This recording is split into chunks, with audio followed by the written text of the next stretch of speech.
काय होऊ शकतं गणेशजीला वंदन केल्याने, त्या नीतू मांडकेंचं जीवन तुम्ही पहा जरा. सगळ्यांना माहिती असलेली घटना आहे, पुरावा आहे, पण तुम्हाला स्मरण करून देतो. नीतू मांडके एक जगप्रसिद्ध डॉक्टर होऊन गेले, हृदयाची सर्जरी करणारे डॉक्टर. हिंदू हृदय सम्राट, सरसेनापती वंदनीय शिवसेना प्रमुख बाळासाहेब ठाकरेंची सुद्धा सर्जरी त्यांनी केलेली होती. प्रचंड बुद्धिवान डॉक्टर या देशातला. तत्कालीन सरकारने त्यांना पुरस्कार घोषित केला. त्यांनी 5,500 लोक ज्यांना हार्टचा त्रास होता त्यांना वाचवलं, अटॅकपासून वाचवलं, मरणापासून वाचवलं. खूप मोठं हॉस्पिटल त्यांचं नीतू मांडके. त्या नीतू मांडकेंनी ख्याती करून टाकली आपल्या वैद्यकीय क्षेत्राच्या, आपल्या प्रॅक्टिसच्या द्वारा. पण देव न मानणारा माणूस होता. देव म्हटलं म्हणजे चिड यायची. देव हा विषयच त्याला आवडत नव्हता, त्यांना आवडत नव्हता. शेवटी असं झालं, त्यांना सरकारने पुरस्कार घोषित केला आणि पुरस्काराची वेळ होती दुपारी 4 वाजेला. शक्यतो सरकारी पुरस्कार संध्याकाळच्या सत्रात दिले जातात. 4 वाजेला पुरस्काराची वेळ होती आणि ते घरून आपल्या ड्रायव्हरसहित निघाले. घरून निघाले त्यावेळेलाच पावसाचं सावट होतं, वातावरण बदललेलं होतं, काळोख होता, अंधार होता, हवा सुटली होती, सोसाट्याचा वारा सुटला होता. थोडा पाऊस चालू झाला, प्रवास चालू झाला. अर्धा-पाऊण तासाचा प्रवास झाला आणि इतका वेग पावसाचा वाढला, जणू प्रलय काळाचे सावर्तक नावाचे मेघवर शाऊ करत आहे की काही. इतका दाना दाना दाना दाना धो धो धो धो धो धो पाऊस, मरणाचा वारा, झाडं पडलेली, ट्रॅफिक जाम झालं. झाडं पडलेली असल्यामुळे रस्ता बंद आहे, खूप पाऊस.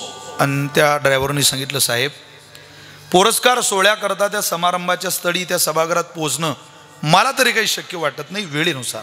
कार्यक्रम सरकारी आहे, हा पुरस्कार स्थगित जर केला, कोणाकडे जर मागवला तसं होणार नाही, मला पोहोचायचं आहे. मग तुम्ही एक काम करा, तुम्ही खाली उतरा, एखादी मोटरसायकल बघा आणि एखाद्या मोटरसायकलवरती बसून त्या सभागृहापर्यंत पोहोचा. तसं तुम्हाला मी सोडू शकत नाही. जगप्रसिद्ध डॉक्टर खिशातला मोबाईल, पेन, डायरी काय असेल ते गाडीत ठेवलं, खाली उतरला. कोणी मला ओळखीचं दिसतंय का? कोणी मोटरसायकलवाला माझ्याकडं पाहतोय का? एखाद्या मोटरसायकलवाल्यानं मला ओळखावून गाडीवर घ्यावं. हेल्मेट घातलेला एक मागं माणूस उभा होता, ज्याला गाडी चालवता येत नव्हती. जिथं 4 व्हीलर रस्त्यात थांबलं आहे तिथं बाईकचं काय लावलं आहे? तर म्हटलं, साहेब तुम्ही नीतू मांडके? येस. तुम्ही माझ्या वडिलांचं ऑपरेशन केलं आहे साहेब, तुम्ही काय मदत करू तुम्हाला? मला का सभागृहात पोचायचं आहे, सोडवाल? मधल्या गल्लीतून मला रस्ता माहिती आहे, सोडवेन साहेब, बसा. पावसात त्या मोटरसायकलवरती बसले, रस्ता दिसत नाही. हळूहळू हळूहळू मोटरसायकल पुढं निघत गेली. गटार इतका वाहत होते, तुंबलेलं पाणी इतकं रोडला वाहत होतं की ती मोटरसायकल चालवणं सुद्धा शक्य नव्हतं. 15-20 मिनिटाचा, अर्धा तासाचा प्रवास कसा बसा मोटरसायकलवर केला. शेवटी डॉक्टरांनी सांगितलं, जहान आहे तो जहान आहे, जीवन वाचलं तर असे 1000 पुरस्कार संपादित करू. सांगितलं, या दारापुढं गाडी लावा, माझं जीवन वाचन वगैरे गरजेचं आहे. दारापुढं गाडी लावली,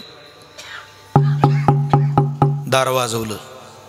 दार उघडायला एक महिला, जिचं सामान्य वय 40 वर्षाचं असेल, तिने दार उघडलं, दोघांनाही आत घेतलं, कडी बंद केली. दोघंही बसले. त्या बाईच्या हातात आरतीचं ताट होतं. ती बाई म्हटली, साहेब तुम्ही कोण आहे मला माहिती नाही, कशा करता आला ती माहिती नाही, फक्त जाणवतंय तुमच्याकडे बघून की तुम्ही पावसाच्या भीतीनं आलाय, आश्रया करता आलाय, बसा. पण माझ्या गणपती बाप्पाच्या आरतीची वेळ आहे संध्याकाळची, मी तुम्हाला काही देऊ शकत नाही. पण माझी आरती झाली की मी तुम्हाला चहा कॉफी बनवून देते, तुमची थंडी जाईल. देव न मानणारा माणूस त्या बाईची आरतीची गोष्ट ऐकत होता. ती बाई आरतीला लागली. सुखकर्ता दुःखहर्ताची आरती सुरू झाली. एक चरण आरतीचं झालं, त्या बाईचं पाळण्यातलं पोरग रडायला लागलं. मरणाचा आवाज, आकांत करत ते पोरग आरुडी ठोकतंय. त्या आकांत करणारं पोरग डॉक्टरांनी पाहिलं. ना इलाजाने डॉक्टरांनी त्या बाईला थांबवलं. हो बाई थांबा, त्या गणपती बाप्पापेक्षा तुमच्या पोराला गरज आहे तुमची, त्याला घ्या, त्याला पदराखाली घ्या. इथं काय आरती ओवाळत बसल्या, कशी निर्दयी माता आहे तुम्ही, घ्या तुमच्या पोराला, देवापेक्षा गरज आहे त्याची. तळपायची आग मस्तकाला गेली. त्या बाईनं आरतीचं ताट खाली ठेवलं. ती म्हणे, तुम्ही कोण आहे मला माहिती नाही साहेब, पण मी त्या पोराची माय आहे, जन्म दिलाय त्याला, सरकन पोट फाडलंय त्याच्याकरता जन्माला घालायला, त्याला कोणत्या वेळेला काय लागतं हे तुमच्यापेक्षा जास्त कळतं मला. पण आता आरतीच बंद केली ना, ऐका, हे माझ्या लग्नानंतर 20 वर्षानं झालेलं पोरग आहे. माझं लग्न झालं त्यावेळेला मला अपेक्षा होती मला पोरग झालं पाहिजे. 10 वर्ष पाळणा लांबला, जग मला हसत होतं. 15 वर्ष झाले, जग हसत होतं. मी गणपती बाप्पाला प्रार्थना केली, अरे स्त्री म्हणून जन्माला आली असेल तर आई बनण्याचं सौभाग्य माझ्या पदरात घाल, मला माय बनू दे, एखादं पोरग मला दे, एखादं बाळ मला दे. गणपती रायानं एक बाळक माझ्या पदरात घातलं, मला मुलगा झाला.